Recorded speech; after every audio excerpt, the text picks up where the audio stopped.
I realized, like, as I was making the courses, I was like, this whole blockchain thing is a scam. This whole crypto thing is a scam. Bitcoin, the idea, is not as important as Bitcoin, the implementation. What's unnatural is to pretend that everybody is the same and that we're all one big, happy human family. We're fucking not. Hi, Aleksandar. Welcome to the podcast. Thank you for having me on, Barbara. Let's jump straight into the questions. You said that Bitcoin is a mirror that shows us who we truly are. What did it reveal to you about yourself, and what do you think it exposes on most people? I must have said that a long time ago, because I still believe that to some degree.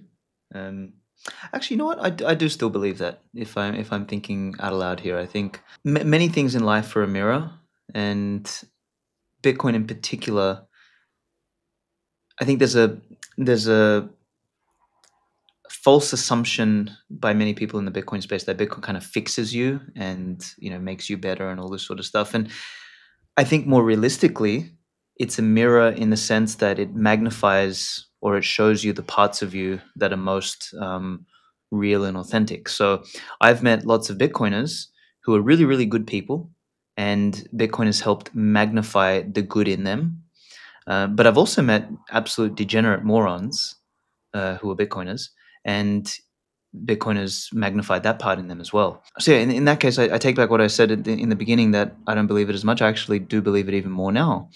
For me in particular, I've always been someone who took on a lot of responsibility in life, whether it was running my own business, whether it was moving out on my own when I was young, whether it was paying for all of the stupid mistakes that I've made in life. I've always been that sort of a person. I've never wanted handouts or anything like that. And if Bitcoin probably has done something in that area of my life, is it's made me appreciate the importance of responsibility that much more. It's also probably like, when none of us are perfect. I'm from a young age, I've always been a little bit, call it like, kind of like a hoarder. I like to collect things, and maybe in the Bitcoin sense, there's actually been a positive, because when I found Bitcoin, like I hoarded Bitcoin. I was like, oh, I should save it.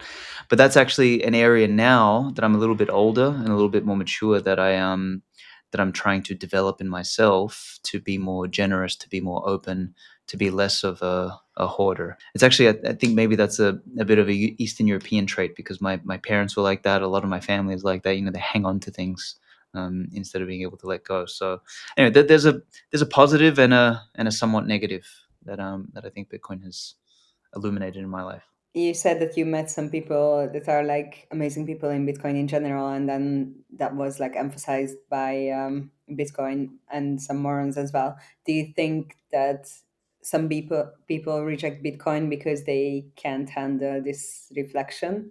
Possibly.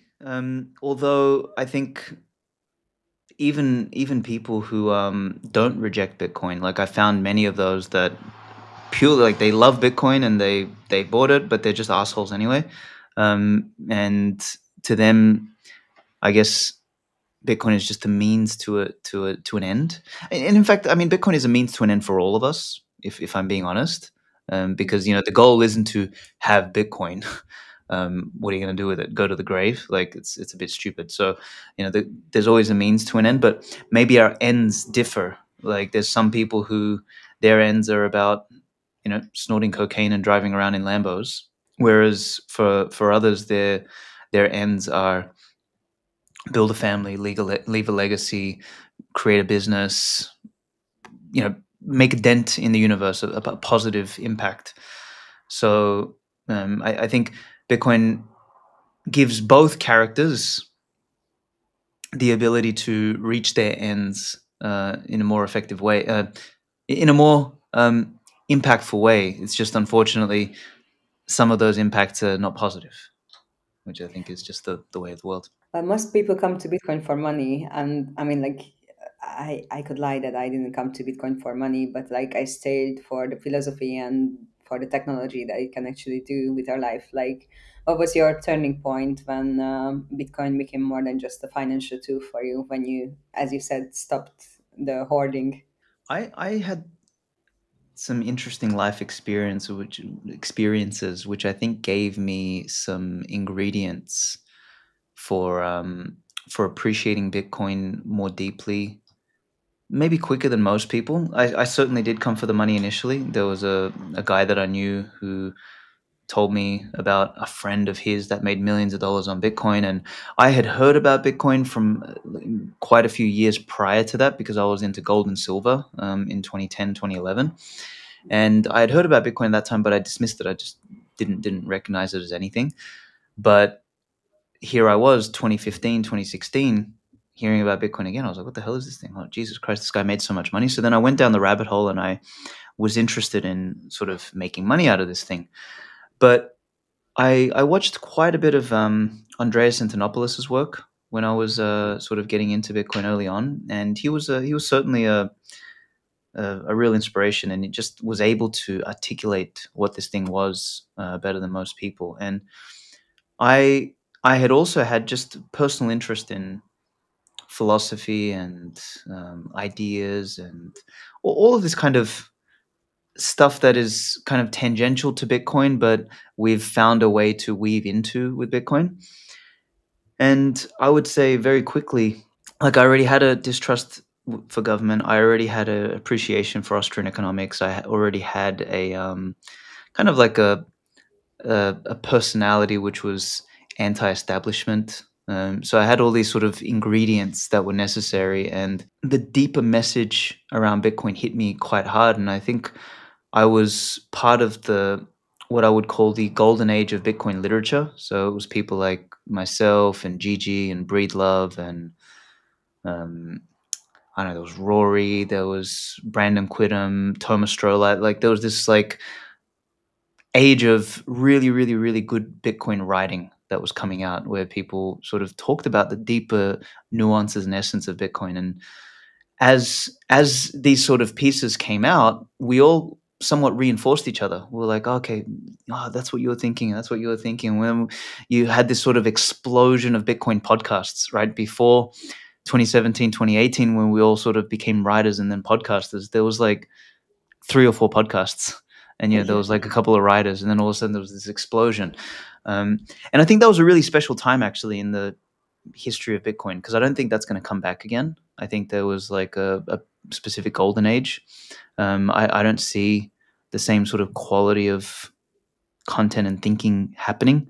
But it's always cool to kind of like look back at that period and see what it was. So yeah, to answer your question, there was a couple of moments that sort of shifted me. I think I had the right ingredients, and then there was just I was in the right time. In the right place at the right time for that kind of a concept to hook me. So I was very lucky.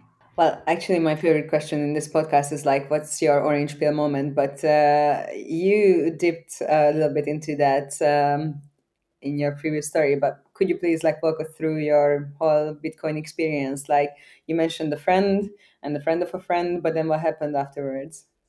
Yeah, so as I very briefly mentioned, I had first heard about Bitcoin in 2011. I think it was Max Kaiser jumping up and down on a couch, but I just didn't sort of care. And yeah, it was this friend who mentioned that. I then went and I looked at the price and I was like, shit, it's $600. And I remember it being like, $6 or $60 or whatever it was. I was like, holy crap, I should buy some. So I went in, bought some, and then I read some stupid books on like blockchain technology and everything else, and I've always been somewhat of a technician, so I thought there was something there, and I started buying some Bitcoin, and I set up like a crypto meetup in Brisbane where I was living at the time, and I got interested in shitcoins, and I went down sort of the whole rabbit hole there. And I remember I even started a little consulting company called the Blockchain Training Institute, and as I started putting the courses together, I realized, like, as I was making the courses, I was like, you know what, this whole blockchain thing is a scam. This whole crypto thing is a scam. I was like, I can't teach this shit. So I shut down my own thing, and I built a I very quickly came to realize, like, Bitcoin is not a saving, it's not an investment, it's not a speculative instrument, it's not fucking blockchain technology. Like, it is Bitcoin, it is pristine money. That is like the goal here should be to save in Bitcoin, is to collect Bitcoin. So I built the world's first Bitcoin dollar cost averaging app. Like, we were the first Bitcoin only DCA app in the world. Amber in Australia, and we inspired the whole movement. Now there's a DCA app in every country. There's, Relay, there's Swan, there's River, there's like hundreds of them, right, in every single country around the world. We were the first ones, and I was getting laughed at in 2017 and 2018 by people being like, "Can I trade with Ethereum and the other, coins on your app?" I'm like, "No, it's Bitcoin only." They're like, "What do you mean Bitcoin only?" I'm like, "Well, you just like buy Bitcoin." They're like, "So how do you make money?" I said, "We make money. We're a broker. We just charge a percentage." They're like, "Okay, what about your token?" I said, "We don't need a token. It's like we are a Bitcoin only dollar cost averaging app," and it was so foreign to people at the time. Obviously things have changed now. Like, the world's evolved. It's moved on. People understand what it is more.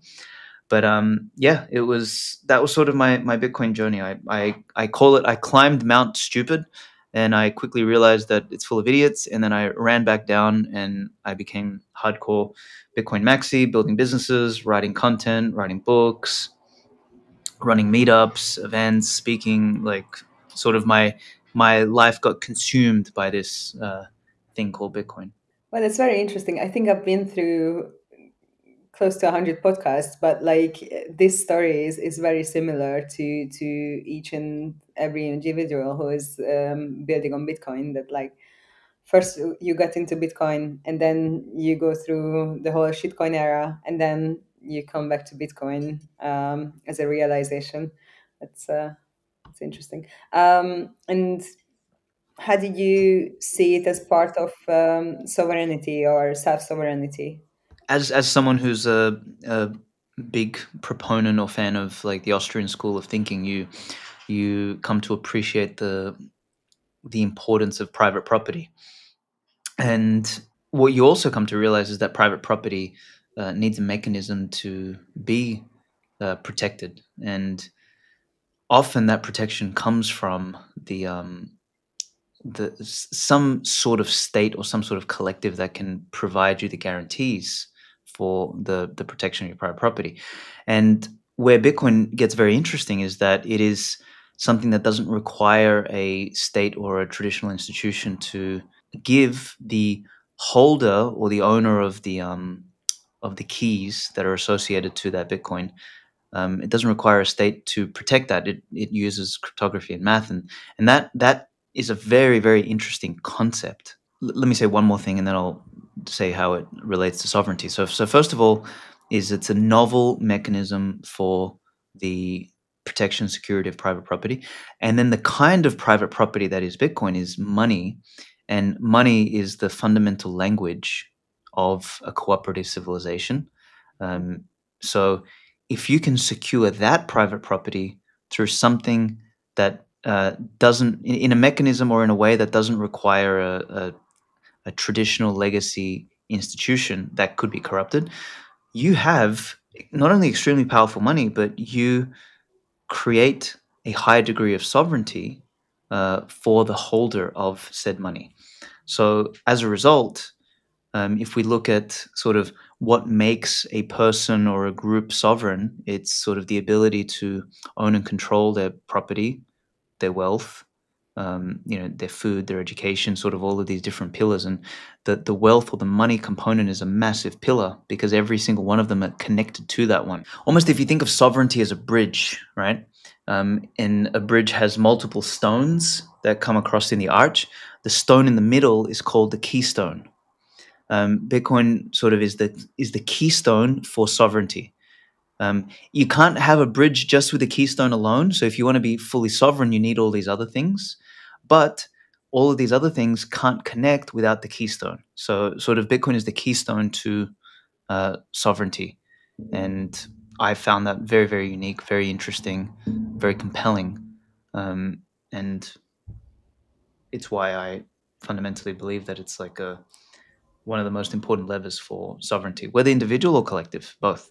I mean, like, sovereignty and responsibility are two sides of the same coin, but like, do you think people actually want freedom, or, like, I find it that I mean, at least today, they prefer comfort.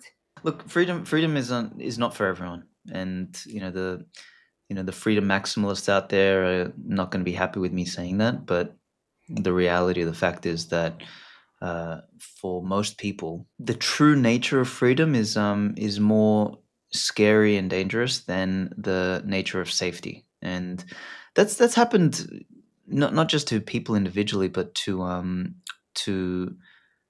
countries, to nations, to culture, and everything. And this is, I think, one of the big problems of creating democracies and letting people vote, because most people prefer safety and comfort over freedom and growth, which are often not safe and comfortable. So when you create a democracy, when you give every single person the same vote and the same voice and all that sort of stuff, don't be surprised that civilization orients towards safety and comfort, which the costs of safety and comfort are freedom and growth. So you get a culture and you get a civilization that is no longer free. You get a civilization, you get a culture that is no longer growing. It becomes stale. That reflects then in the birth rate. It reflects in, the very, like, not just the technology, but the sort of the ideology of what people want to do. Like people, there's a great quote in the movie Interstellar where Matthew McConaughey's character says, we used to look at our place in the stars. Now we look down and fight over our place in the dirt, right? So it's I think you make a very, very important point there, that most people will pay lip service, but it's not really what they want, unfortunately. So where would you draw the line between like individual sovereignty and like collective responsibility in, for example, like a Bitcoinized world? Well, what do you mean by collective responsibility? Can you clarify? I mean, like we prefer comfort because like we need kind of like a collectivist culture to actually keep things running. But then, like, how would you balance these two things, like individual freedom and self sovereignty, with like contributing to the collective good and the collective responsibilities? Good question. So the older I get, the more I'm. So when I was a bit younger, I was like a raging libertarian, raging individualist, all this sort of stuff, right? And I used to believe that, like, look, the most important unit in the world is the individual, like individual first, sovereign individual, all this sort of stuff. Now I'm a little bit older, and I'm like, okay, I'm literally actually giving a talk in Paraguay in a couple of weeks called the death of the sovereign individual, and I'm Mm. kind of talking about how it's like the sovereign individual theory is a scam, because there is no such thing as a sovereign individual. Like it's a fantasy. I've come to believe that both extreme collectivism and extreme individualism are both dangerous, um, for different reasons. Extreme collectivism is you just get mindless mobs, which are ridiculous and have no, sort of like structure or hierarchy, or it's just a mess. And then on the other end, extreme individualism is that you have completely atomized societies and cultures where nobody has a relationship.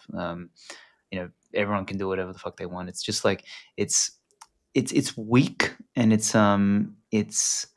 there's nothing deeper that unites, right? So there's somewhere, whether it's in the middle or somewhere on the spectrum, but there's a sweet spot, and I think where that sweet spot is depends on factors like age, like climate, like culture, like race, like religion, and all this sort of stuff. You have sort of different sizes of collectives.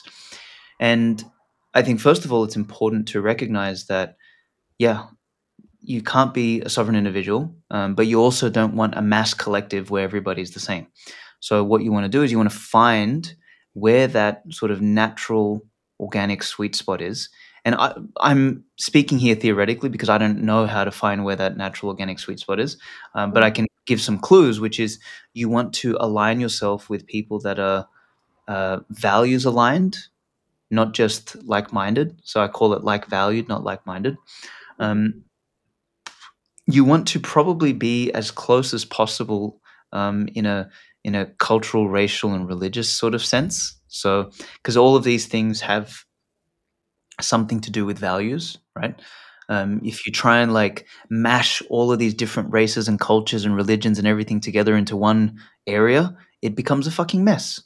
You like, people don't actually like each other. People start to resent each other. You start to get like the separation, fractures, and this is sort of a big part of what's happening to the modern West today, where everyone freaking hates each other now. right? And it's like in your face. You need to recognize sort of that there's a spectrum here. You need to try and sort of decide where on that spectrum you are as a person, as a culture, as a group, as a community, and then you need to kind of build critical mass around that and realize that I'll use the analogy of family. Now, like, I just recently became a father, and I'm way more sensitive now to thinking about my wife and son whenever I do anything, because this life is not just about me.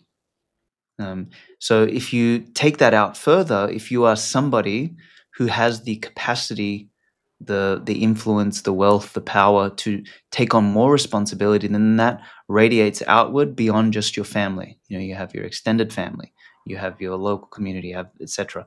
And then you might find others who have that same sort of capacity for responsibility and power, and you unite with them and you start to build some sort of framework, or some sort of collective that is values aligned, that can provide some level of comfort and safety to the people who you are sort of a father figure to, right? And that's sort of, and this is how civilization has always structured itself. It's always emerged like this. We've just sort of forgotten that, and we've, you know, on one end created these mass collectives, and on the other end created this like atomization and extreme individualism, and we've sort of like fucked everything up that's in the middle. So I think it's time we sort of come back to that, with strong leaders who have the capacity for, you know, great courage, great responsibility, who are great role models, and then they can help instantiate the kind of virtues that are necessary for these micro collectives to emerge and be healthy. But don't you think, like, you briefly touched on how, like, if we merge all of these different cultures, then, for example, how it's happening in the West, then it becomes a mess at some point. And for some reason, now I actually think it's because of individualism, because we put so much power to the individual, and we all want a village, but no one wants to be a villager anymore, and we just always like think about like ourselves, like me, like look at my needs and help me and my career and my stuff and everything, and no one wants to actually like relate to another person or like contribute to their lives and help someone else. Like maybe that's the issue with like merging cultures as well, that we are not open to actually contribute to this like melting pot, or like Yeah, we're not, because we don't, like, we biologically want to contribute and give to the people that are closest to us biologically and genetically, right? So yeah. like, yeah, when you mash up people that don't share these sort of genetic similarities and biological similarities, and sort of you kind of mash people up who are completely different, you're going to get more atomization. You're going to get more like closed offness. It's like, oh, well, I don't care about this person, etc. And it's all like all of the stuff on top is all just fake. It's like, oh yeah, I'm not racist, and you know, I'm multicultural and all this sort of stuff. It's all bullshit. Like at the end of the day, people like them. That's always been the case. It'll always be the case. So the more we atomize people, and the more we try and create these sort of bullshit multicultural societies, the more we actually destroy the unique cultures that are inherent to groups of people that are similar in their culture, genetics, and biology. But it might be also due to like exposure. I mean, like for example, if I take myself as an example, up until a certain age, I'm Eastern European. Everyone knows Eastern Europeans are in a certain way. It's not gonna come as a surprise that everyone is racist here. Or like, I don't want to generalize it, but like, It's but true. but I know many people in my culture that are inherently racist, because they are not exposed to anything else. They know their own village or their own town, and then they never actually seen the world.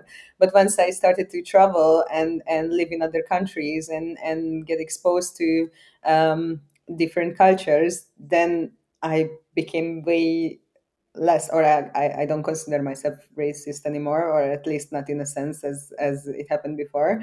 Definitely, if someone is racist against Eastern Europeans, I'm having all the characteristics, so like they feel free to hate me for whatever reason. But like, yeah, there are like general truths that are like that comes with racism in general.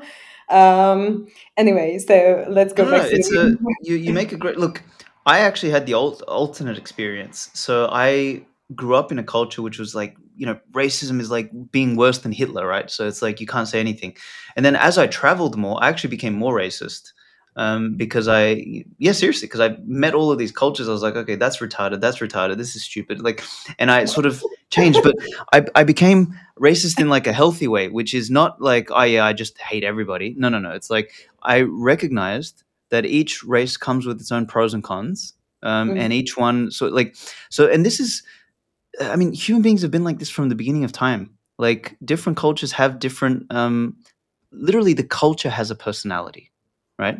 Like the culture has a personality. Now, if you ignore that, you're going to both ignore the good and the bad about that culture.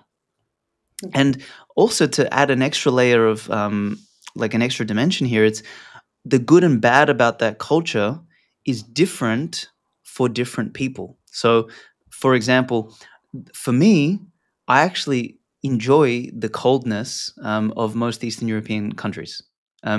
But I know people, for example, I live in Brazil now, they would not enjoy that. They're like, oh, I went to Eastern Europe and I hate that.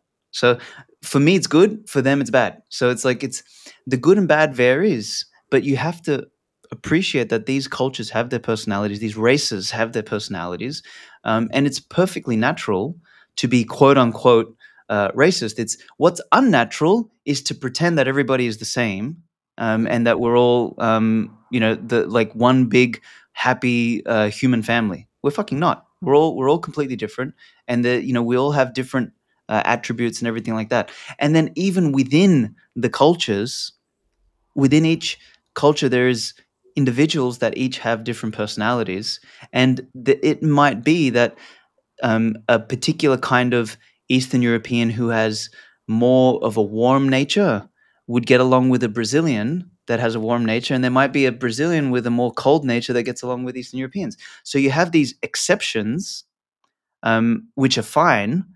The problem is when we try and orient all of society to the exceptions instead of the rules.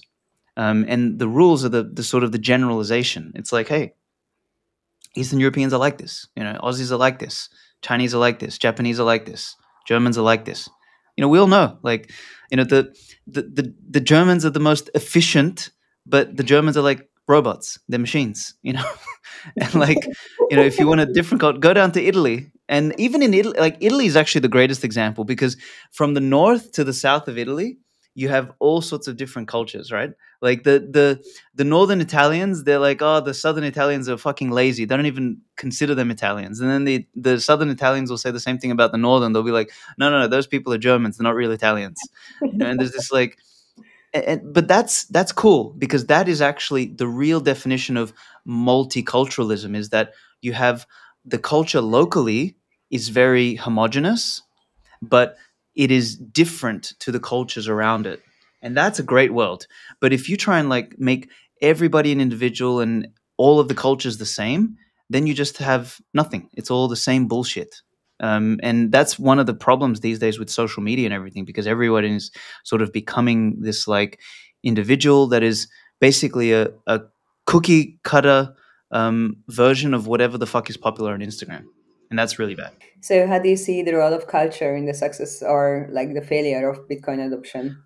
I think it's the other way around. I think Bitcoin is going to succeed economically, and it will, in my opinion, bring about an age where cultures start to matter again, and that they start to reassociate with their own identity, because you're going to move away from this massive globalism where everybody's becoming the same. You're going to have these enclaves where they start to take their national or cultural identity seriously again, and they're going to try and build something unique around their own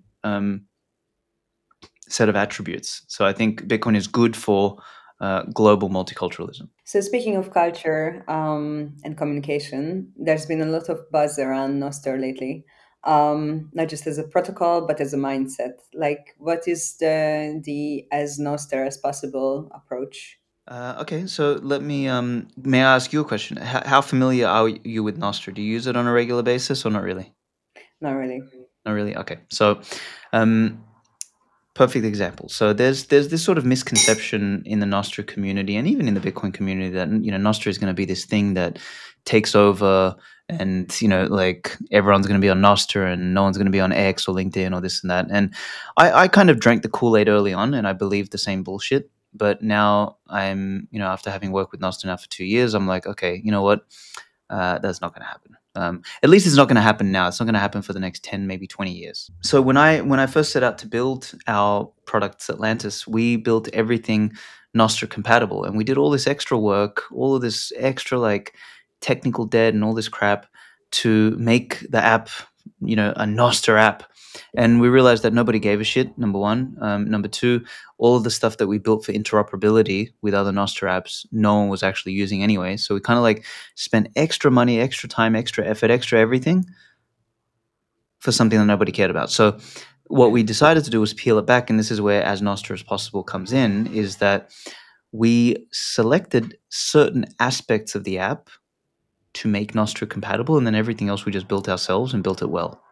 So now we've got like, so we've even kind of evolved Satlantis since the last couple of months, but now we're like what Satlantis is basically is the best Bitcoin native events app in the world.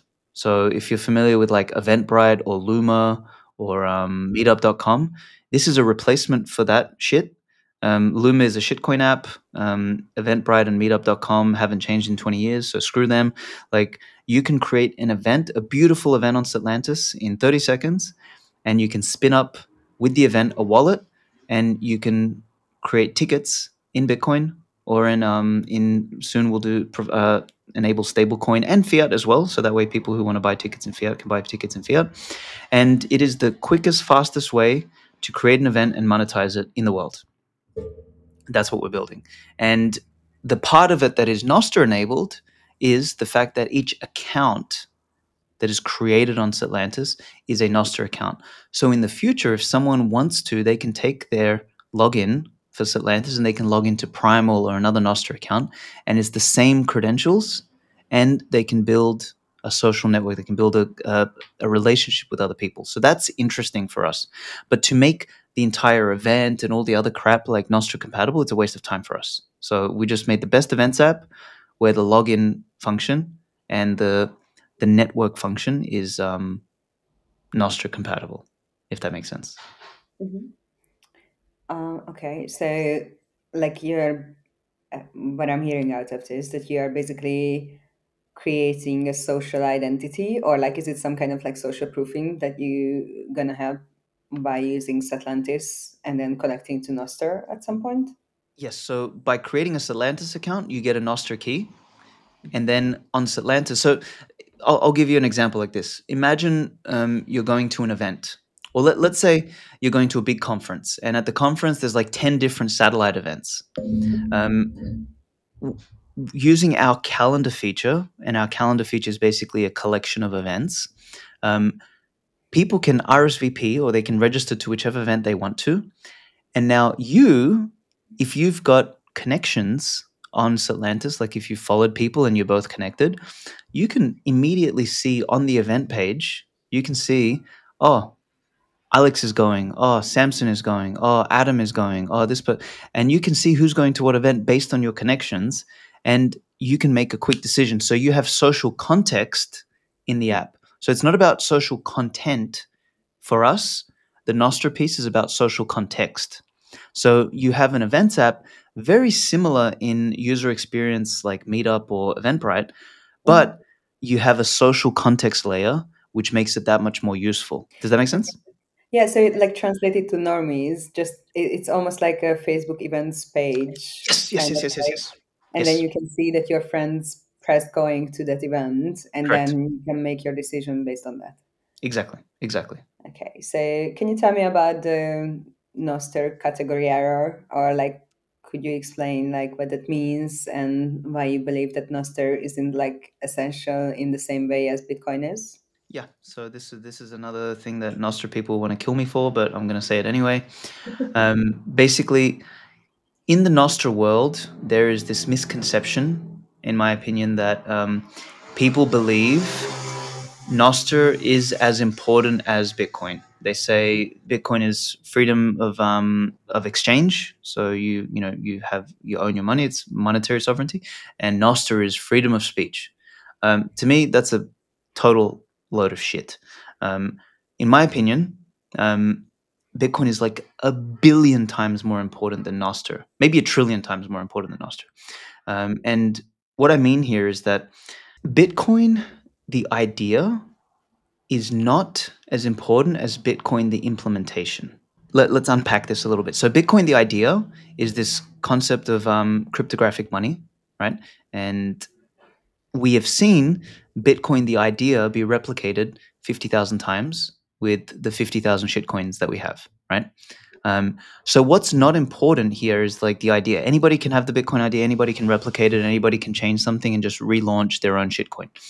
But what's important is Bitcoin, the chain that goes all the way back to the Genesis block that everybody is running the node for. Like, so Bitcoin, the implementation, is more important than Bitcoin, the idea. But in Nostr, it's the other way around. And this is where I talk about the category error. With Nostr, it's actually the idea that's important, not the implementation.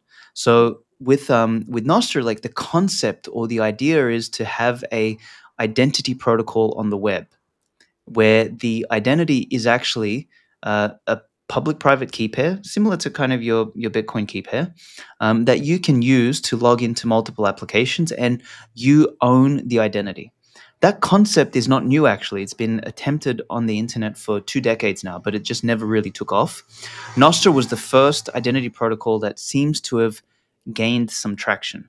Um, I don't know if it's gained enough traction to be mass adopted. Certainly not yet, in my opinion. But it got the early traction, which is really important. Where I talk about the importance now is like, so if Nostr, the idea, is more important than the implementation, but with Bitcoin it's the alternative. It's the implementation is more important than the idea. Then let's think about, if Bitcoin fails, that is a disaster for humanity, right? And there's no way to start it again.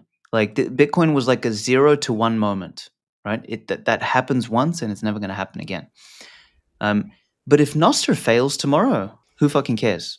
Honestly, what did we lose? Like, if Bitcoin fails, we lost the one chance to give humanity sound money, and we lost the entire record of transactions, and we lost all of this wealth. If Nostr fails, what did we lose? Some content? Like, how much is content worth in the modern world? Zero. Like, literally zero. In fact, content has a negative value, if I'm being honest. Like, we have too much content. So content is worth zero. The identity in the social graph, maybe that's worth something. People have a reputation, they've built a bit of a following. But to be honest, I've been banned on Twitter 10 times. It doesn't fucking matter. So, like, if I lost my entire Nostr following tomorrow, I'd maybe be pissed off for a day or two, and I'd be like, oh, fuck it, I'll just recreate whatever is the next version of Nostr and start my following again, because people know me. The reputation is actually attached to Aleksandar Svetski, the person. It's just that this digital identity gives people a way to connect to me. So in that sense, there's a massive category error where people put Nostr in the same bucket as Bitcoin. It's not in the same bucket. Like, Bitcoin is really, really, really important. Nostr is cool, and it's a useful tool, but it's far from important in the same way that Bitcoin is. You also have written about like how technologies like AI, Nostr, and Bitcoin are starting to converge. Like, how do you see these three fitting together? Like, what kind of new web or like social architecture could emerge from these? Yeah, good question. So I look at Nostr as purely a tool. I look at AI also as purely a tool. Like these people who think that AI is going to come alive and take over the world and all this bullshit, like they're idiots. So the like AI is the same as a computer or a tractor or an iPhone.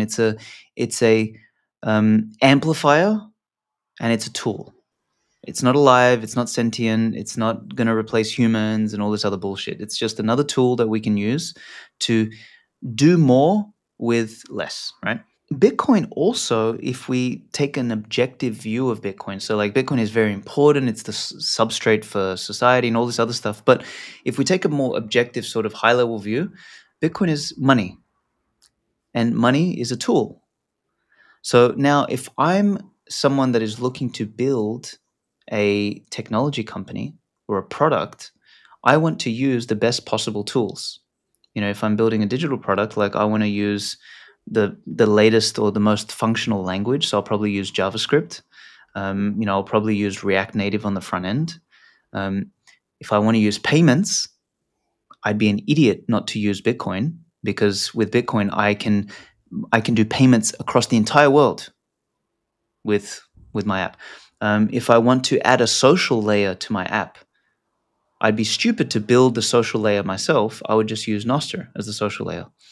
If I wanted to create events and have the events tagged with interests, I would be stupid to do that manually. I would much rather use AI to auto tag things. If I wanted to build an algorithm to match events to potential attendees, I would be stupid to do that manually. I would use AI to do it. So all of this stuff to me is tools. And what's really interesting is that at this point in time, I believe we're going to see a renaissance in consumer applications. If you really think about it, the last great consumer application was Uber and Airbnb. Like we've had probably a decade of no real innovation in consumer apps. Before Uber and Airbnb, it was like Facebook, Instagram, and stuff like that. So what happens is these incumbents get big and they choke out the consumer application space.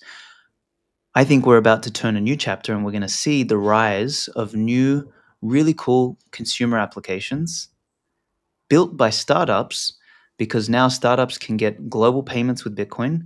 They can get global social graph with Nostr. They can get scale, speed, automation, and the ability to ship product much faster with AI. The new programming languages are fantastic. So you're going to see really interesting products be developed. So you're going to see a small startup like Satlantis compete against Eventbrite, who is a $250 million company building events. We're going to compete with them because we have these tools, and we're going to outcompete them because we have Bitcoin and global payments, where these idiots are still operating on the fiat system.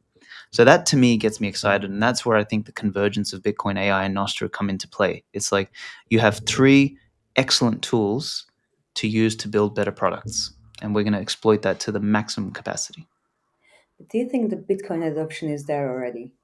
I mean, like, if you look around. Some, but there's two things holding Bitcoin adoption back at a large scale. One is just time. Like there needs to be more time needs to elapse so that Bitcoin can be more mature, the price can be higher, and the volatility dampened a little bit. So that's going to take time. There's no way around that. Second is, I believe we're still in, and this is related to the first time, but like we're still in the first era of Bitcoin, which is you and me. I guess you're probably a millennial, maybe kind of like in your late 20s, somewhere around there, maybe. Yeah. So I'm in my late 30s, so I'm like a late millennial. I'm Gen Z. Like, okay, you're Gen Z. Okay, all right, you're even younger. All right, you're a baby. So see, for my generation, I'm a grandpa in that case compared to you. I was born before Bitcoin, and I lived in a world long before Bitcoin. We had plastic and cash. Like when I was young, everything was cash. We didn't even have like debit cards or anything like that. That sort of stuff didn't exist. So I live in a world where one foot was in the old world, one foot is in the new world. So for this first generation of Bitcoin, some of us live on a Bitcoin standard mentally, but for most of people, they live in sort of between, and they look at Bitcoin as an exchange, right? It's something that you swap. So we're still in the speculative era. The next era of Bitcoin is going to see a completely different relationship to Bitcoin, sort of the Gen Zs and the Gen Alphas, people that were born around the time Bitcoin was created or launched. You guys don't know of a world without Bitcoin. It's like, you grew up with this thing in existence. So you're going to view Bitcoin, your relationship to Bitcoin is completely different. So that's also going to reflect in the kind of businesses. The first era of Bitcoin businesses were wallets, exchanges, and mining, right? That's the first era. So they're all to do with exchanging or acquiring or creating Bitcoin or storing it.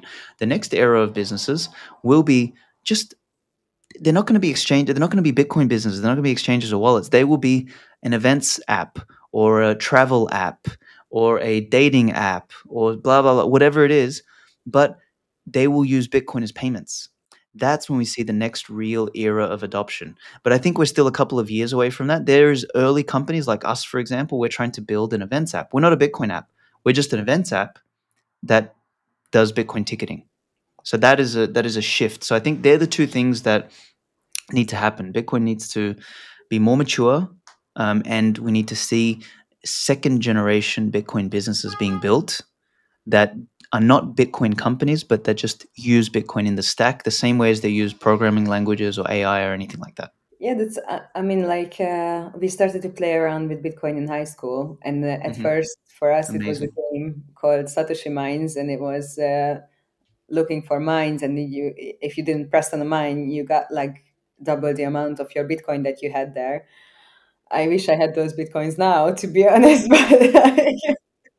but yeah, definitely, and yeah, I mean, like I had a bank account since I was 7, so it's a very interesting shift to see. For example, my cousins are already like growing up knowing Bitcoin and using that and getting that as a present. So yeah, it might be just like the next generation is already like growing up being the degens or like the natural users. Tudtad, hogy a Bitcoin bázisnak van egy saját webshopja is? Na ott tényleg minden megtalálható, ami egy bitcoinernek vagy kriptorajongónak kellhet. Hardware tárcák, könyvek, kiegészítők, meg persze néhány menü ajándék is. Nálunk nem csak forinttal, hanem bitcoinnal és altcoinokkal is fizethetsz teljesen biztonságosan. Ráadásul, ha bitcoinnal fizetsz, automatikusan 10% kedvezményt kapsz. Szóval, ha legközelebb hardware tárcát keresel, vagy meglepnél magad valami kriptós cuccal, nézd be a bitcoinbázis.hu/shop oldalra, mert így nem csak magadnak, hanem a podcastnak is segítesz. Let's talk about the UnCommunist Manifesto and its ideology.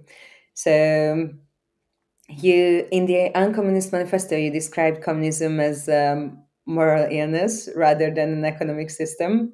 A what? A what? Like a moral illness rather than. Oh, yes. It's a mental illness. Yes. Yes, a mental illness. So, like, what's the clearest symptom of that illness you see in the society today? Envy. Oh, envy. Okay. Mm-hmm. Yeah, it's there's like there was a great tweet I read, and I'm gonna paraphrase this, but like leftism is just revenge against God for being retarded, basically. So that's like, so basically they chop their dicks off and they try and ruin everything around them because they're like fucking retarded.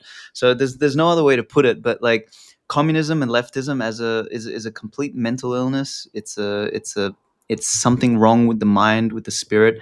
And the clearest manifestation of leftism and communism is an envy for anything that is beautiful. And whether that is a person, a structure, a business, a piece of art, anything. They just want to tear it down because they're envious. And envy is poison. It is absolutely disgusting, poisonous, and it is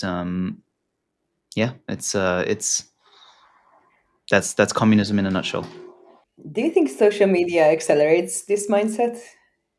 Like seeing and comparing yourself to other people? Yes. So social media amplifies everything. It amplifies communism. It also amplifies capitalism. It amplifies everything. And what you realize is that you realize that most people are actually communists. because it amplifies the number of them, right? I'm sorry, but this conversation escalated quickly. We go from racism to communism. That's it. So I would much rather be racist than communist. I'll tell you that much. I'm gonna get cancelled for this episode. It's a good way to go out. Yeah, look, I think social media just amplifies everything. So there's it amplifies the people who are envious, and it gives them more to be envious about. But then also it amplifies people like, so for me, I've never been jealous or envious. And for me, what it does, social media does two things for me. When I look at inspirational stuff on social media, I get inspired. Unfortunately, these days, social media is just full of fucking rage bait. So these days, when I look at social media, I just get angry.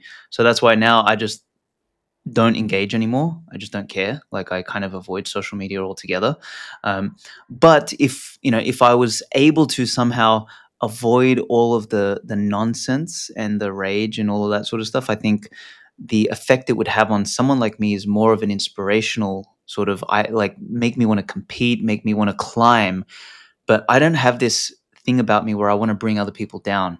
And that's unfortunately, I think, what the, if someone has those ingredients inside them, if they're a communist at heart, because this is also something I believe. I don't think communism is economic. I think communism is biological. Some people just literally, and this is why you see all like the people who are like complete like leftist, deranged, commies and everything. They're all like pink hair, blue hair, and like trannies, and they're fucking ugly people. Like, you look at Lenin and Trotsky and all these people, they look deformed. So it is they call it on the right, they call it bio-Leninism, right? Like, it's a biological curse. It's a mental biological illness that is leftism. These people already have it within them. So then when they see beautiful people or beautiful things online, they're like, they hate it. Like, my wife went through this, and this is why she got off social media altogether. Is like, she's beautiful, she's naturally gorgeous, and people trolled the shit out of her. Even in the Bitcoin space, like, Bitcoin is full of communists. They're just fucking losers. Not all Bitcoiners, but there's like this whole sort of subset of Bitcoiners that are total commies. They're just jealous and envious about people who have nice things, and they want to just bring people down. So, the best solution, honestly, is to just not participate. And that's kind of where I'm at this stage in life. I just don't care anymore. Okay, so let's go back to... Oh yeah, let's go back, sorry. So you said that you never been a jealous or envious person, but previously you said that you were naturally a hoarder, and hoarding things means that you like to own things. And owning things, I mean, somehow for me, it's if you like to own things, it's kind of related to being jealous at the same time. So tend to be jealous.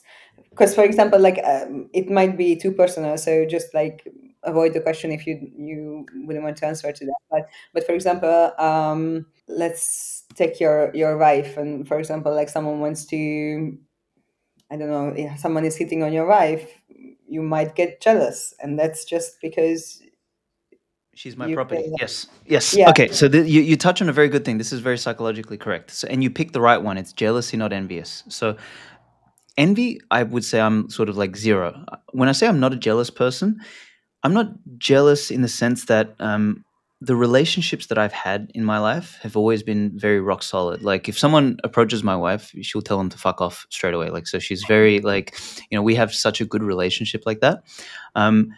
But would I feel some jealousy? Only if I felt that there was a risk of her maybe engaging. So we have such a good relationship that I feel no sort of risk there, and I don't sort of get that sense of she might engage or that she might leave. If I did, then that would be very different. So I guess maybe there's a bit of an anomaly there with respect to sort of hoarding. Yes, I do like to own things, and I've me and my wife have this have this joke. It's like, she is my property. She, like, I own her, and that's sort of the kind of relationship we have, which is aligned with my sort of hoarding thing.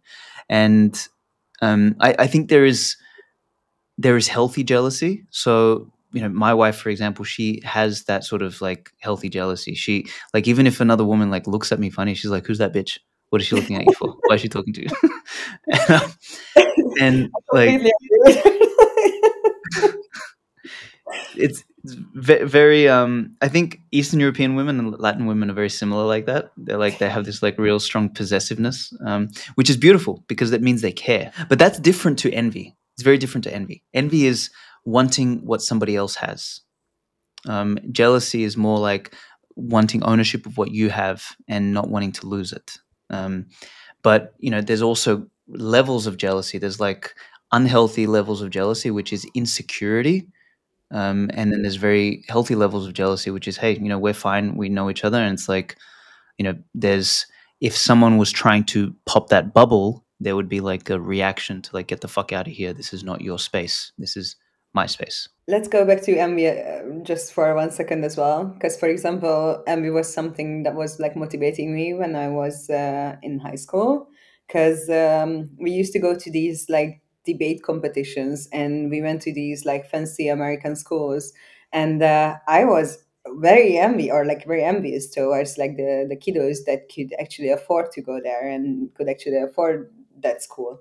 So that envy kind of like motivated me to build a lifestyle or build a life that allows me to actually send my future kids to those kind of cool schools if they chose to do that. So I feel like probably at the moment or at that time, it wasn't like the healthiest feeling to have because it made me feel very insecure, but it was also some kind of like motivation for me to actually reach some kind of heights in my career. So yeah. Once again, like the reaction to the jealousy or where it comes from or how you channel it is very important. So in your case, let me ask you this. How would you, so your envy drove you to make yourself better, to climb. How would you have felt if your envy drove you to sabotage the other kids? Yeah, I mean, no. You see what I mean? So that's the communist. So we will all feel some level of envy. It's what we do with that matters, right? So and some level of envy is healthy because it particularly if you like, I mean, maybe the only people that don't feel any envy are like fucking Buddhists or some shit like that, right? Or whoever the holy people are these days. So we all sort of feel it in some way, to different degrees. It's then what you do with that feeling that matters, and you use that feeling to drive yourself forward and to climb. Communists use that feeling to tear everybody else down. So it's like, if I can't have it, nobody can have it. And that in a nutshell, I'm glad we dug into this because that in a nutshell is really the curse that is communism. Do you think that we are witnessing a new kind of like digital communism? So especially with AI, social media, and surveillance capitalism, and for example, like these central bank digital currencies that are rising, it's like the narrative is shifting towards that. Well, I think the world is going to split into two big camps. You're going to have large scale digital communism and gulags for a bunch of people, for a lot of people. It's probably going to be like 6 billion in digital communism and maybe 500 million or 1 billion in like what I call executive states. So in my book, the new one, The Bushido of Bitcoin, at the end of the book, there's a story. I write a story set in the age 2084. And honestly, Guy Swan just finished the Audible and it's just got published. I highly, highly, highly, highly recommend get the Audible and listen to the story. It's the final section of the book. He did such a good reading. He did the characters, he did the sound effects and everything like that. It's a short story. It's so fucking good. But in there, I talk about a future, so the year 2084, how the world is split up into these like large-scale communist blobs that are like techno-communism, and these executive states, which are microstates, where they operate on a Bitcoin standard. They're much more free, sovereign. They're structured around excellence, not around average, and they're sort of technologically advanced, etc. But they're sort of like sovereign collectives as opposed to macro communist techno blobs. So it'll be hard to kind of define all of that, but a long story to your question, the long answer to your question is that yes, that is definitely happening, and no, we can't save everyone.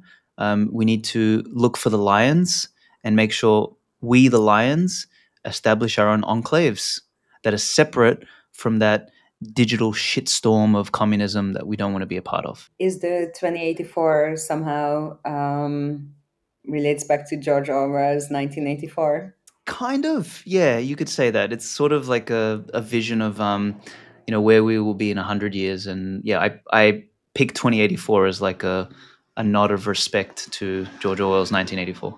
So like can we talk about like a little bit more like what inspired you to write the UnCommunist Manifesto? Yeah, sure. It was, what inspired me was the seed got planted. I was in El Salvador in 2021, and a friend of mine there, Mark Moss, he asked me, just like we're having lunch, and he's like, "Oh, have you read the Communist Manifesto before?" And I was like, "Why the fuck would I read that?" He's like, "It's really bad." I said, "I'm sure it is." I said, "I don't want to give myself brain damage." And he sort of said, sort of like as a comment, he's like, someone should write something like that is short, but like rebuts the point. And anyway, 6 months later, I had some downtime. I had some free time. It was January of 2022, and I rang up Mark and I was like, "Hey man, what are you doing for the next couple of weeks?" He's like, "Oh, it's relaxing. It's New Year, etc." And I said, "How about we get together and let's write that book that we mentioned, like the opposite to the Communist Manifesto." And yeah, we hired a Airbnb in Austin, and we just locked ourselves in a room in an apartment for a week, and we just started writing. And we didn't know what the book was going to be called. We called it like the Individualist Manifesto, the Sovereign Manifesto, the Libertarian Manifesto, like all this shit. And we're like, nah, none of this stuff fits. And we were sitting at lunch with his wife, and we're like, we don't like that name, don't like that name. And she's like, "Why don't you call it the UnCommunist Manifesto?" And we sort of just like looked at each other, like, fuck, that's such a good name. So we went with that, and sort of the book took on a life of its own. It was originally like a rebuttal to the Communist Manifesto, but then it kind of became its own standalone book, which was a book, as we say in the comments about it, it's like a book about liberty and responsibility and how to build a socioeconomic framework for a world that is more meritocratic. It was that was really the focus there for the book. So yeah, what inspired me was, I guess, seeing a lot of the stupidity that was happening in the world at the time. We were in the middle of lockdowns. We were in the middle of like the dumbest period in human history, I must admit. And I had a lot to say. I had written a lot for Bitcoin Magazine, and I think I'd written at that time for Zero Hedge, Bitcoin Magazine, Bitcoin Times, like 1 million words. So I wanted to try write a book, and it was the perfect topic at the perfect time, at the perfect period of my life as well, and it did really well. Just as communism, like centralization today, is being rebranded as safety, how can an individual resist the creeping centralization of power in both the financial and the ideological sense? I think there's one word that comes to mind here is responsibility. So I say to people, I say, look, if you want to take away someone's freedom, you don't take away their freedom overtly, you take away the things they're responsible for. And the more things you take away that they're responsible for, the less freedom they ultimately have. So if you want to avoid that, there's no amount of reading or podcast or anything that's going to fucking help you. Honestly, the only thing that's going to help you is you take more responsibility over things. Take responsibility over your money, get Bitcoin. Take responsibility over your health. Take responsibility over where you live, the people you hang around with, the things you do in life, how you make your money, how you make your income, where you live, what you do. Take responsibility for as many things as possible. And it's like a call it a vaccine. It's an inoculation from the shit show that is happening in the rest of the world. Take responsibility for what you feed your mind. Like if you're sitting there on social media all day and you're pissed off, get off social media. Like that's something for me. Like I have a really fucked up relationship with Twitter, honestly, because like I like to think of myself as an authentic person, but I'm also a very passionate person. I'm Eastern European, so I see something bad happen, and I go on this fucking rampage and want to kill everybody, and that's like on a platform like Twitter, that is not a very good idea because Twitter is designed to like piss you off and like and so exactly. So I've just chosen to just not play anymore. I'm off. I'm done. Like fuck it, and I've got more important things to worry about in my life. So I decided to not let Twitter, even though I think Twitter is honestly one of the most important products in the world today because it brings to light a lot of the shit that's happening, like the thing that happened with Irina in America, the girl that got stabbed by that piece of shit. That nobody would have known about that unless Twitter existed, and the so-called the evil right-wing people, we found it and we amplified the message. So in some sense, Twitter is very important for that. But for a person like me who is just like gets really, there's no other word here, like gets really passionate and involved in this stuff, it fucks me up. Like I couldn't sleep for 3 nights. I was having nightmares about killing that motherfucker and like going on a rampage. Like I was so pissed off about what happened. So now I've just decided, look, focus, Alex, take responsibility and focus on the things that you have control over and the things that you have maximum responsibility over, and just live your life around that. And that's really how I've reorganized my life. And I think that's the same advice I would give to anybody at this point in time. And how can a Bitcoiner communicate that like real safety comes from self-ownership or like responsibility? And because like every time I try to orange peel someone, I find myself that I sound like a radical when I talk about You're an Eastern European radical, okay? You're a fascist, racist, sexist, homophobe, okay? Not that, but all of the above. Okay, so your question is like, how can you imply safety by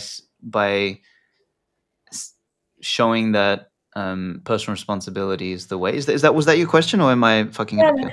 How can a Bitcoiner communicate that basically real safety comes from your own self-ownership or you taking responsibility, without sounding like a crazy radical person trying to impose my ideas on others? Oh man, it's so tough. I don't know the answer to that, other than I think if you live a life that other people want to live, sort of if you become an example, then I think people want to emulate that. This is something I also realize the older I get, is that people are not interested in what you say, they're interested in what you do and how you live. And I think if you're a good example, you can say less and you can communicate more just by how you show up. And I think that the answer to your question probably lies somewhere in there. You also want to have some level of, privacy as well. So you don't want to like show off too much, but particularly with the people who know you and that you want to influence, that you care about influencing, if you show up well, if you live well, if you have created a level of sovereign safety around you, you don't have to say much. Like they will ask you how, and you tell them, not in a preachy way. You're just like, hey, well, this is what I did. Maybe you should consider doing the same. And you kind of like let them bite. It's almost like fishing. It's like you can't catch the fish by chasing it. You have to kind of bring the fish to you. And I think that is the most effective way to communicate it, in my opinion. So let's talk about like location independence a little bit, because many Bitcoiners, like they choose to live around the world, just like you yourself. You live in Brazil at the moment. I lived around the world. Many of the podcast staff lives around the world. Some of them are in Paraguay. Some of them are in Ecuador, actually, at the same time. And yeah, I just came back from a conference from Singapore. So, like, do you think that like borderless money and technology are like reshaping how people build communities and choose where to live? Yeah, of course. I think there's also a healthy tension here, right? So 10 years ago, there was this whole nomad movement where everybody was living out of a suitcase and trying to get around, and like they had no roots.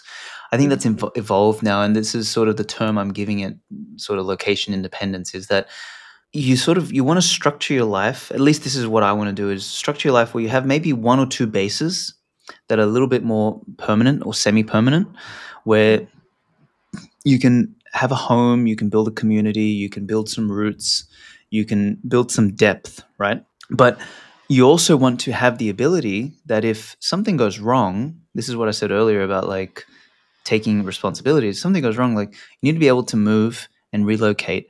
And technology allows us to build a digital layer for a community so that you know where to go next and you don't have to start from zero.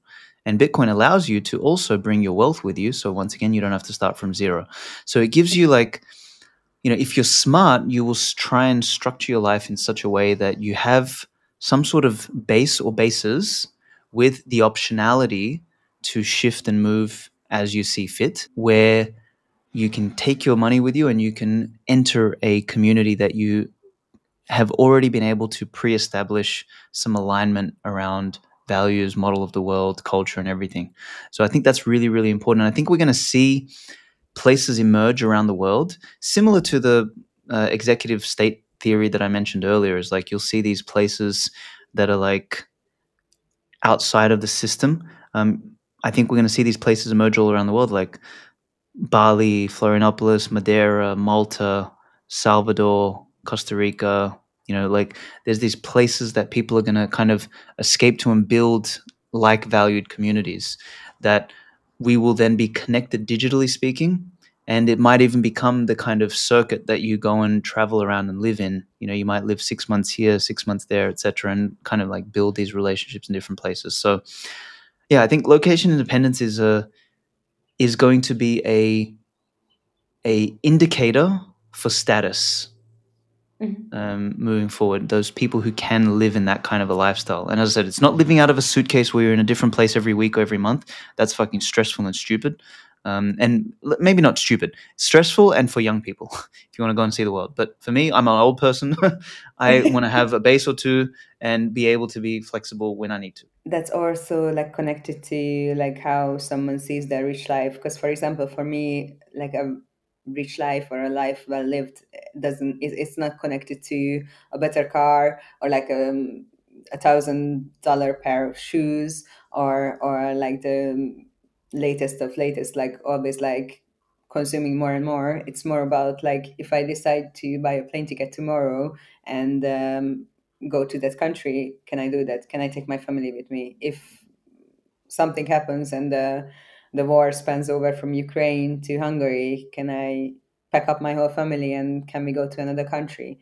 And yeah, that's definitely like something that is easier for a Bitcoiner, because if you have your money in fiat or in a bank account, they can just freeze it in a second and then they cannot take my Bitcoin away. So totally. It's I call it sort of the I think new wealth will be more about the ability to experience as opposed to the ability to buy. Like it's the experience economy over the material economy. And because you have like multiple economies. Like you have the attention economy, which is the biggest one now. That's like media, social media, news, all this sort of nonsense, right? And it's like fucking infected our brains. You have the material economy, which is also massive, and that is everything that is like the stuff. But you have this like growing experience economy, which is kind of like where travel meets events, meets like communities, or wherever that is. And that's actually we did a big shift with our app. We were originally trying to build more of a travel app, but we're kind of building now more for the experience economy, which is why we're like an events app where you can build community, right? Like that's the core focus of the product. And I think this is going to continue to grow. I think the experience economy will become more and more and more and more important over the coming 5, 10, 15 years as the digital world gets full of noise and as we can get anything we want online. So it's like what you can get is no longer a reflection of your status or your wealth. It's like what you can do, and that's where I think the stuff will get interesting. So you define this as a new kind of like value system that is like taking over our life, right?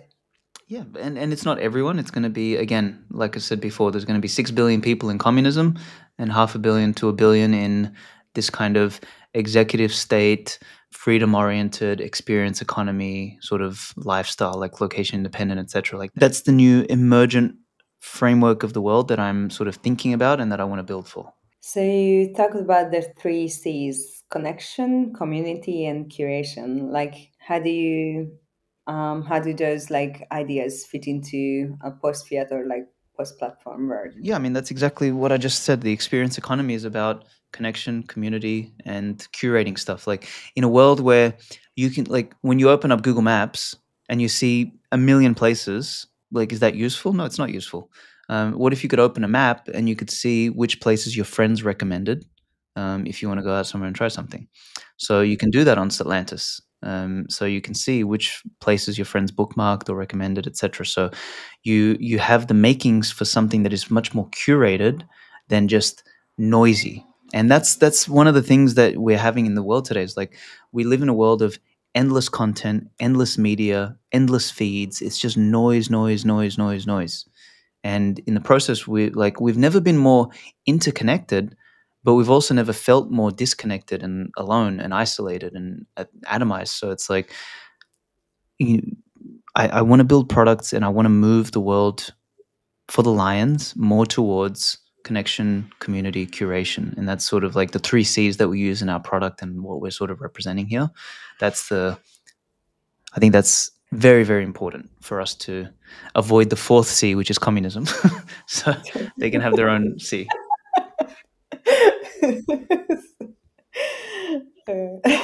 So yeah, but like to be honest, like it's very hard to actually maintain genuine like human connection these days when like technology constantly pulls the attention away from being present at the moment. But my generation is actually, I feel like we are shifting away from social media, and because of AI, I will see probably, or like we will see a new trend of like emerging in magazines and in printed media and in all this like old day stuff, or like the things Non-virtual stuff, yeah. non-virtual. Yeah, that was the word I was like looking for, because we won't be able to make a difference between like an AI generated video or, for example, this podcast.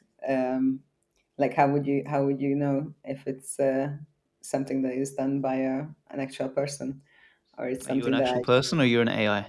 no, I'm an AI. I knew it. Have you seen the lighting? It's gonna Yeah, I be. know. Yeah. So you often speak about the sovereign individual archetype. Like, what defines that archetype in your eyes? I mean, I told you, I think the sovereign individual is dead and it's a scam. So I think the the the more sovereign you are, the more responsible you are. So that's really what defines the archetype. So it's like the responsible adult who can also be at times playful and irresponsible, because you don't want to be a complete just like fucking responsible dork where all you're doing is like holding the weight of the world on your shoulders and can't relax. So it's like you have to also be responsible for your happiness and for your relaxation. So, and that sometimes means just being able to be a kid, but doesn't mean being a fucking kid all the time. So there's a tension there between both. Okay, so basically you're saying that we shouldn't like be too idealistic about it, or like Yeah, I think when you get too idealistic about anything, you take it too far to the extreme, and then you end up becoming a slave to the idea as opposed to someone who uses the idea to better their own lives. so you built companies, you burnt out, and then you rebuilt yourself. What failure shaped your philosophy the most? I don't know if there was a specific failure. I think each failure along the way shaped something new in me. Most is a strong word, because I don't know if anyone specifically shaped me the most. One of my first failures when I was young was a business partner taking all my money. So then that shaped me to be like, okay, I need to not give everyone access to my bank account. Then, sorry. That was a good lesson. Yeah, that was a good lesson.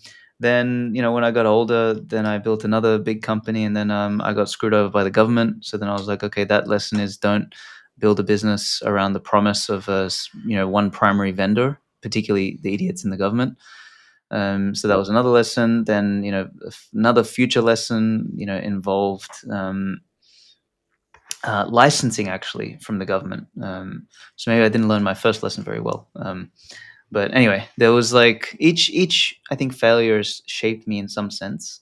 I think probably the more recent, and this is not from a failure, but maybe this is from a kind of from realizing that the original product that we were trying to build with Satlantis was too ambitious, and kind of narrowing it down to just being an events app. I think this recent realization or the recent lesson is more about narrowing down and being hyper focused on one thing and doing one thing really, really, really, really, really well before doing anything else. And I think that's also part of like getting a little bit older and more mature is, you start to realize like when you're young, you want to try everything. You want to do everything. You're kind of like the fat kid at the buffet, and you want to eat the pasta, the pizza, the meat, the chicken, the salad, the desserts. You want to eat everything, and then you feel like shit later. The older you get, the more you're like, well, you know what? I actually don't like the dessert. I don't like the salad. I don't like the chicken. I don't like the pasta. I'm just going to have the beef. And then you just kind of like pick the thing that you like and you do that really well. And, it's taken me a long time to learn that because I'm a naturally energetic person, naturally enthusiastic. I want to do a lot. And I think throughout my life, I've tried to do too much with too little resources, and I've caused myself issues. So now that I'm a little bit older, I think I want to take a smarter approach to this. So there's my lesson. Do less, but do it better. Yeah, focus more, I guess. But then did it translate into your leadership style as well? Yes and no. I think because it's something I'm battling to build in myself. I have to kind of like I can only teach to the degree that I have mastery over it myself. Otherwise, I'm a hypocrite. Yeah, but sometimes once you have a good team, it's easy to outsource things. But then before you actually have the people around you that you can trust, it's some people are like they tend to shift into micromanaging things. Do you have an issue with that yourself, or me micromanaging? Not really. I don't. There's a concept called founder mode that came, that they were talking about a couple months ago that went viral from Brian Chesky, who, he's the founder of Airbnb, and he has people in product, in marketing, in growth, in technology, and everything all report to him, and he gets into the weeds of the product because he loves it. I'm more of that kind of founder. I'm not a micromanager because I don't tell the designer what to do or the developer what to do, etc. But I like to know what they're doing and I like to work with them. So I've never really had a problem actually with micromanaging ever. I'm quite good at trusting, but what I find hard to do often is find people that I can trust for a role. So as opposed to micromanaging, I always do a lot myself. So if there's like 10 things that need to be done, and I need 10 people to do it, I will do 7 things. So I will do the job of 7 people, and hire 3, which is a shortcoming on me because I need to be better at finding people who can do all 10. So that's more of the challenge for me, less micromanagement.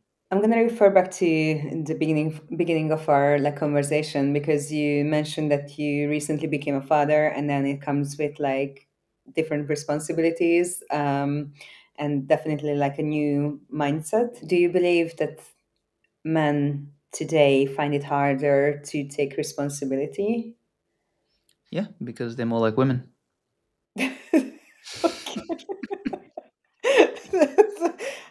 Okay, next question.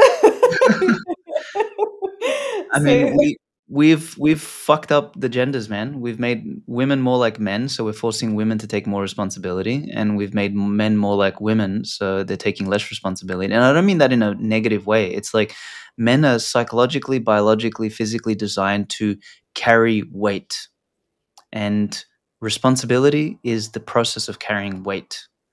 And yes, women must also have responsibilities, but very different to a male's responsibility. And when a man abdicates his responsibility, what happens is the woman picks it up and then she resents him for having to do that.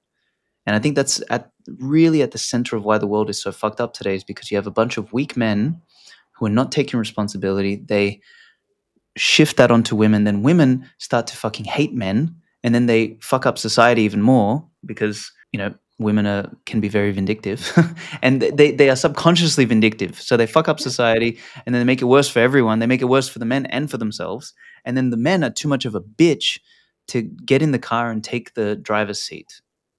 And then you get this really bad situation where, men don't take the responsibility necessary to make the world more functional, more orderly, and ultimately better for women. Because that's like the male's role is to ensure the protection, the domain of those who are dependent on him, and that includes his wife, his children, and the community. And if a man doesn't take the responsibility to do that, he creates an environment where the woman is not conducive to bringing life to this world because she has other responsibilities to worry about. And then you fuck up the birth rate, you fuck up society, you fuck up civilization, you screw up the polarity. A woman, and you can correct me if I'm wrong here, but women are more attracted to men who can handle shit and take responsibility.